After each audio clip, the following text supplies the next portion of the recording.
Hello friends, welcome to Sanjay classes. Last video में हमने आपको बताया था कैबिनेट मिशन योजना के बारे में, जिसके इम्प्लीमेंटेशन से भारत में अंतरिम सरकार का गठन हुआ, साथ ही संविधान सभा का निर्माण हुआ और संविधान बनाने की प्रक्रिया शुरू हुई। हम लोग पढ़ रहे हैं भारत का संवैधानिक विकास। अगर चैनल को सब्सक्राइब नहीं किया है तो कृपया सब्सक्राइब कर लें, लाइक करें, शेयर करें। Thank you.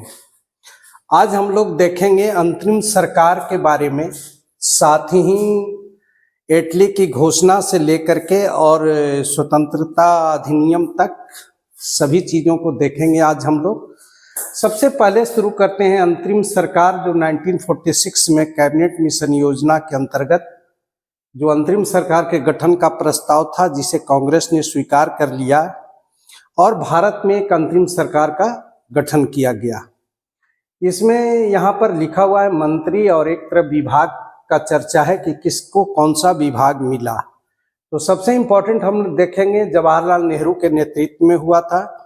एक बात यहाँ ध्यान रखें कि अभी भी गवर्नर जनरल का पद ज्यों के त्यों बरकरार था और governor general he all in all था। इसीलिए जवाहरलाल नेहरू का जो पद नाम था वो प्रधानमंत्री का नहीं था। कार्यकारी परिषद के उपाध्यक्ष, अध्यक्ष नहीं, अध्यक्ष गवर्नर जनरल हुआ करते थे।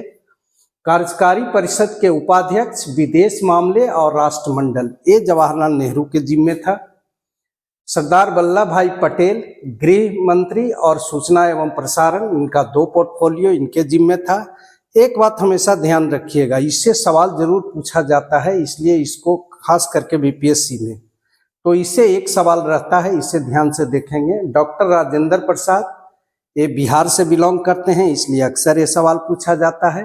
खाद्य एवं कृषि मंत्री सी राजगोपालाचारी, शिक्षा बलदेव सिंह, रक्षा आसफ अली, रेलवे जगजीवन राम, बसाफत अहमद खां, श्रम शरद चंद्र बोस और डॉक्टर जॉन मथाई, उद्योग एवं आपूर्ति मंत्री सैयद अली जहीर, बसीयच बाबा खान एवं बंदरगाह।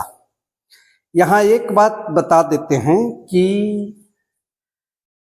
ये ऐसी स्थिति थी जिसमें मुस्लिम लीग इसका अलग पाकिस्तान की मांग को लेकर के विरोध करता रहा और उसने कैबिनेट मिशन को मानने से इनकार कर दिया और अलग पाकिस्तान के लिए 16 अगस्त 1946, डेट याद रखिएगा, 16 अगस्त 1946 को उसने डायरेक्ट एक्शन डे यानी सीधी कार्यवाही दिवस का आयोजन किया, जिससे पूरे देश में दंगे भड़क उठे और सारे देश में एक साथ हिंदू मुस्लिम दंगा जो भड़का, जिसके कारण पूरे देश में अवस्था फैल गई। और इस अव्यवस्था के क्रम में सभी लोग उधर सरकार बनाने में लगे हुए थे। गांधी जी एकमात्र थे जो दंगा शांत करने के लिए सभी जगह भ्रमण करते रहे और उन्होंने पूरे देश का दौरा किया, खास करके बंगाल का नोआखाली वगैरह जहां काफी प्रभावित था। ये सब जगहों पर उन्होंने जाकर के अपना शांत कराने की कोशिश की। तो इसीलिए महात्मा गांधी को इसी समय 1 मैन बाउंड्री फोर्स की संज्ञा दी गई। तो ये था डायरेक्ट एक्शन डे का प्रभाव और इसका बहिष्कार मुस्लिम लीग द्वारा इस अंतरिम सरकार का बहिष्कार किया, इसीलिए कोई भी मंत्री इसमें सम्मिलित नहीं हुए। बाद में मुस्लिम लीग के साथ कांग्रेस का समझौता होता है और 26 अक्टूबर 1946 सरकार का पुनर्गठन किया जाता है और यहाँ पर मुस्लिम लीग के प्रतिनिधि शामिल होते हैं। शरद चंद्र बोस, साफत अहमद खां को हटाया गया, सैयद अली जहीर, तीनों को हटा दिया गया और मुस्लिम लीग के 5 प्रतिनिधि इसमें सम्मिलित किए गए। इस मुस्लिम लीग के 5 प्रतिनिधि में गजनफर अली खां को स्वास्थ्य मंत्रालय दिया गया, जोगेंद्र नाथ मंडल को विधि दिया गया, लियाकत अली खां को वित्त मंत्रालय दिया गया, अब्दुल रब निस्तार को संचार मंत्रालय दिया गया और आई चौधरीगर को वाणिज्य मंत्रालय दिया गया। ये 5 मंत्री जो है शामिल किए गए मुस्लिम लीग के कैटेगरी से। अब यहाँ देखते हैं कि ये तो हमारा गठन हो गया। गठन होने के बाद 20 फरवरी 1947 को इटली ने घोषणा की कि जून 1948 के पूर्व उत्तरदायी लोगों को सत्ता हस्तांतरित कर अंग्रेज भारत छोड़ देंगे। ये ब्रिटिश प्रधानमंत्री लॉर्ड एटली की घोषणा थी, जिसमें उन्होंने जून 1948 तक भारत को स्वतंत्रता देने की बात कही। लेकिन हुआ क्या कि यहाँ की स्थिति इतनी खराब होती चली जा रही थी सांप्रदायिक दंगों के कारण, और ऐसी स्थिति बन गई थी कि लग रहा था कि अब इसे संभालना काफी मुश्किल है। इसीलिए लॉर्ड माउंटबेटन को भारत भेजा गया। माउंटबेटन योजना 1947, जिसको 3 जून योजना के नाम से जानते हैं, 22 मार्च 1947 को माउंटबेटन भारत पहुंचे और गवर्नर जनरल बने।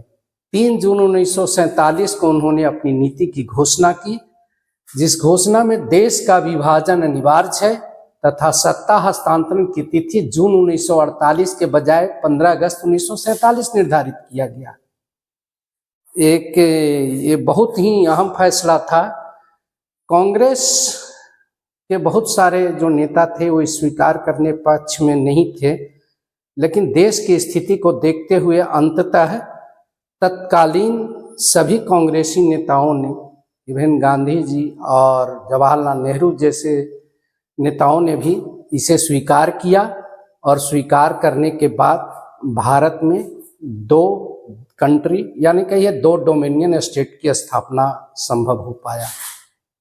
भारतीय स्वतंत्रता अधिनियम 1947, यहाँ पर एक बात हमेशा ध्यान देने वाली बात होती है कि एक क्वेश्चन जो कहीं आपको नहीं मिलेगा कि लॉर्ड माउंटबेटन के दिमाग में ऐसी कौन सी बात चल रही थी जो डेट को 15 अगस्त ही निर्धारित किया गया। ये सवाल बहुत ही इंपॉर्टेंट है, अक्सर नहीं मिलता है।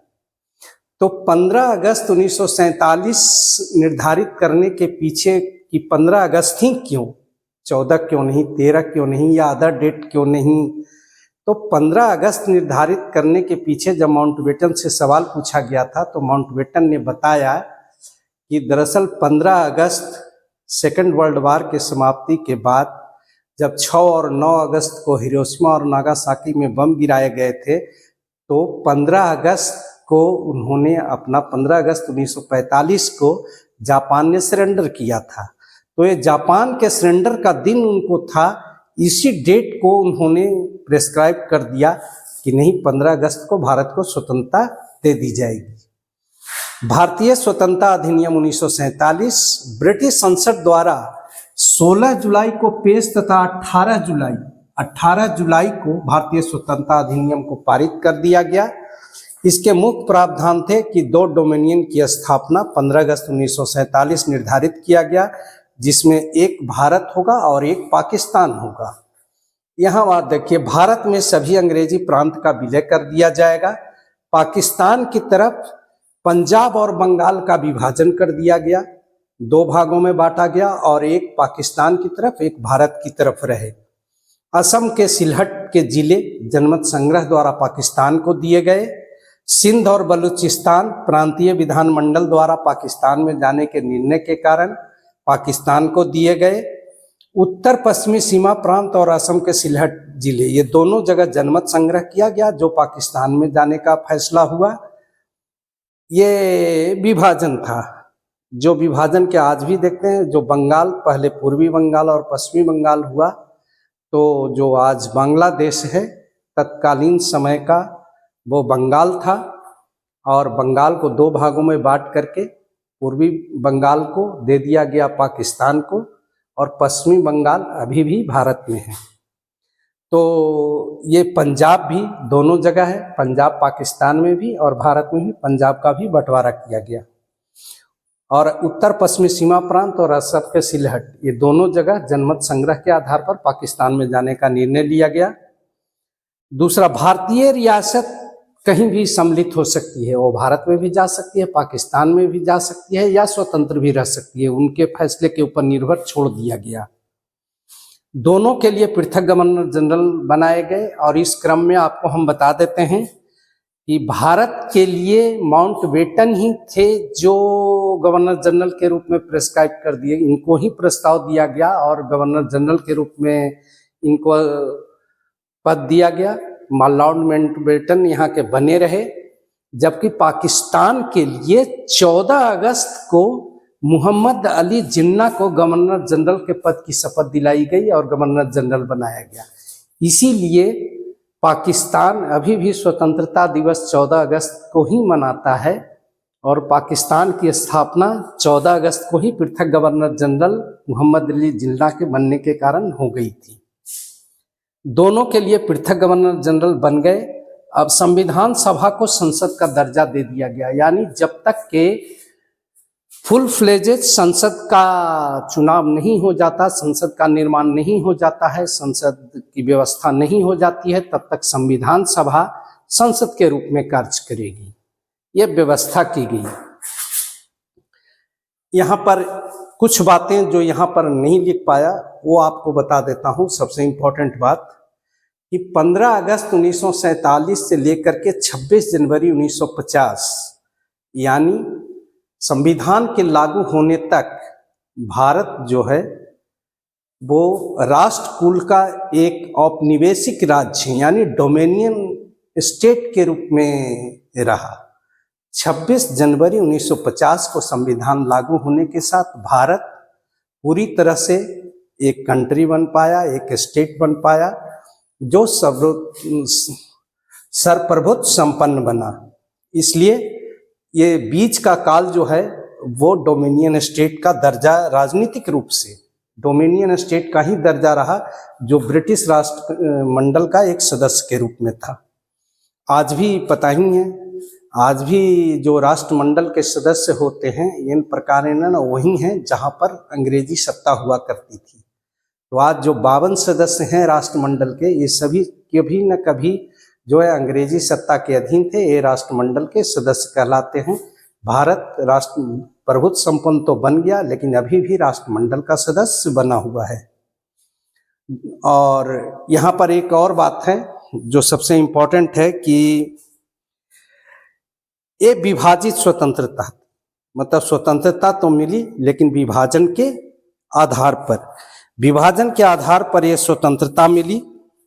और इसी दौरान 15 अगस्त की मध्यरात्रि को 12 बजे संसद के सेंट्रल हॉल में जवाहरलाल नेहरू का ऐतिहासिक भाषण होता है, झंडोत्तोलन होता है और ब्रिटिश का प्रतीक जो झंडा था वो आता है नीचे और तिरंगे को ऊपर फहराया जाता है।